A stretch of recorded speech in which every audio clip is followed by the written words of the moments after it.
Welcome back. The Obama administration was reportedly so eager to make a deal with Iran that it gave a free pass to terrorist group Hezbollah's drug trafficking and money laundering operations, some of which were happening inside the U.S. According to a new report by Politico, the Obama White House helped protect members of the terrorist group Hezbollah from prosecution to help ensure that the Iran nuclear deal would stay on track. I-24 News correspondent Marcus White has the story. A team at the Drug Enforcement Administration worked for nearly 10 years to try to put an end to Hezbollah's $1 billion a year drug ring. According to Politico, the Lebanon-based militant group smuggled cocaine into the United States and laundered money by buying used cars and shipping them to Africa for resale to make a profit. The new report claims the Department of Justice and the Department of Treasury delayed and rejected prosecution and delayed and rejected sanctions requests to save the Iran nuclear deal signed in 2015. Politico says details about Hezbollah were unraveled by a task force created in 2008 named Project Cassandra. The project reportedly operated for 8 years out of a top-secret location in Virginia with the help of 30 American and foreign security agencies. Abdullah Safadine, Hezbollah's envoy to Tehran, and an operative nicknamed Ghost were brought to justice as a result of the task force. An ex-DEA agent who created Project Cassandra tells Politico that Hezbollah operated like the Gambino crime family on steroids. Safadine was its John Gotti, and he was in charge of getting Iran whatever it needed. A spokesperson from the Obama administration says Project Cassandra was not thwarted for political reasons and said several Hezbollah members were arrested and sanctions were put in place during Obama's presidency. Marcus White, I-24 News. All right, let's now bring in Ryan Mauro, national security analyst with the Clarion Project. Ryan, good to have you with us. And Ryan, according to Politico, as we heard there, the Obama administration gave a free pass to Hezbollah's drug trafficking and money laundering operations just to make sure that the Iran nuclear deal would stay on track. Now, this is, of course, quite a bombshell. So on the surface of it, how much credibility do you think this expose has? Well, if you read the expose, it just goes on and on and on with specific names and all sorts of sources. So I think that there's a lot of credibility to it. And just on the surface, if you look at how big of a terrorist group Hezbollah is and how much crime we know they're involved in, and you look at the pace of sanctions and prosecutions, it doesn't seem to be proportionate. So this makes a lot of sense to me. And I've got to tell you, I've been working in national security in some way for the past 15 years. So not a lot shocks me. This one definitely shocks me because it basically means that the Obama administration sacrificed American lives upon the altar of the Iran deal. And it's just outrageous. The lives of American soldiers, because the Hezbollah apparatus involved in this network also was killing our soldiers overseas, as well as Americans who have had their lives destroyed by drugs and the drug cartels that Hezbollah is working with. Well, Ryan, the argument is made that this was for the greater good, that the Obama White House feared rocking the boat. It really wanted this Iran nuclear deal. But considering that at the time the U.S. had Iran under crippling sanctions, was really holding all, if not most, of the cards here, it seems to me like this could have been used as another form of leverage to force a deal. Why would the Obama administration feel a need to make this go away to make a deal? Because President Obama viewed his legacy as being the one who would open up a new door to the American-Iranian relationship, and that would be his legacy. And he invested so much of his ego into that, and there was a pervasive belief within Washington, D.C. that is incorrect, but pervasive nonetheless, that this rhetoric you hear from Iran is political, that the death to America, death to Israel chants are just the rhetoric of the region, and Iran is essentially no different than the Soviet Union, and so that's how they were looking at things. But you raised the most important point here, which is that Iran was screaming because of sanctions. They were in a very bad spot, and the bluster had gone away a bit because they were in such pain. Imagine the amount of pain that we could have brought and the improvements to the deal that we could have gotten if we fully went after them.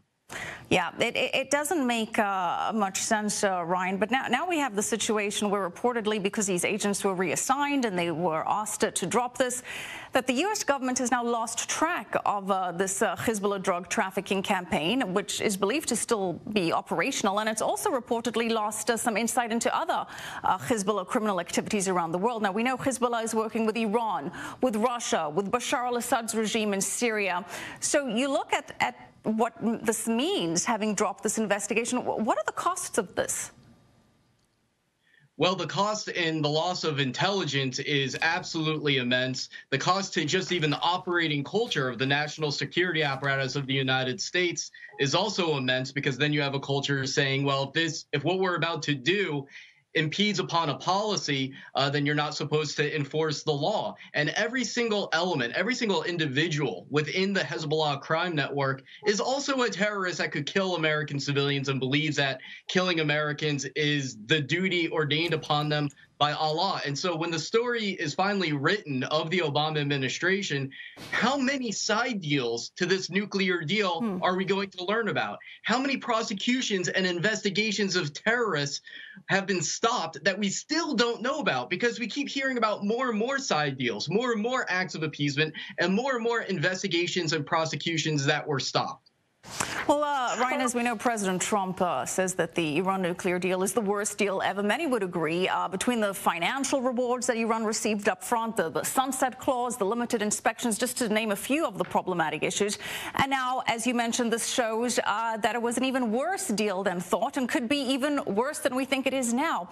What kind of message do you think cutting this deal sent to Iran?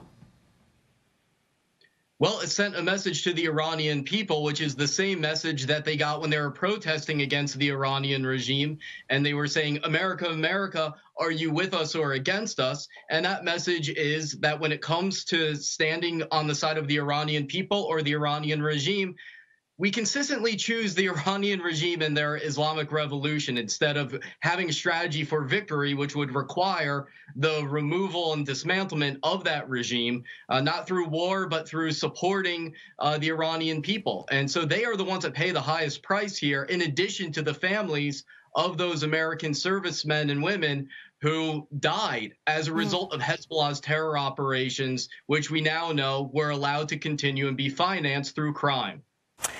Ryan, Republicans are pointing at this. They're pointing at many issues with the Obama administration, from unmasking to the Uranium One deal to Clinton email service. What does this revelation now mean for that narrative? I'm calling on Congress to have hearings and to bring forward whistleblowers from every single governmental agency with a story to tell about prosecutions that were stopped, investigations that were undermined. We need to have the whole story on all of this, because it's not just about Iran. It's about Muslim Brotherhood, Tablighi Jamaat, a radical group that was formed in India that has a massive network in the U.S. The list goes on and on. And I'm really terrified to think of what we don't know about, because, like I said before, things just keep popping up. And by the way, it was the Obama administration that always told us that our dealings with Iran on a terrorism basis were separate from the nuclear negotiations. Well, apparently not, because we sacrificed our efforts against the Hezbollah terrorist group for the sake of the nuclear deal. Okay, appreciate it as always, Ryan Mauro. Thank you very much. Thank you. Well, tensions are growing between President Trump's legal team and special counsel Robert Mueller. The Trump transition attorney says that Mueller improperly obtained emails between transition officials. Correspondent Kenneth Moten has the details on that. Special counsel Robert Mueller versus President Trump's legal team. No, I'm not. No. What else? What, are you surprised? But the president critical of new developments concerning emails from his transition team. The emails requested and obtained by the special counsel investigating Russia meddling in the 2016 election. They're spending millions and millions of dollars.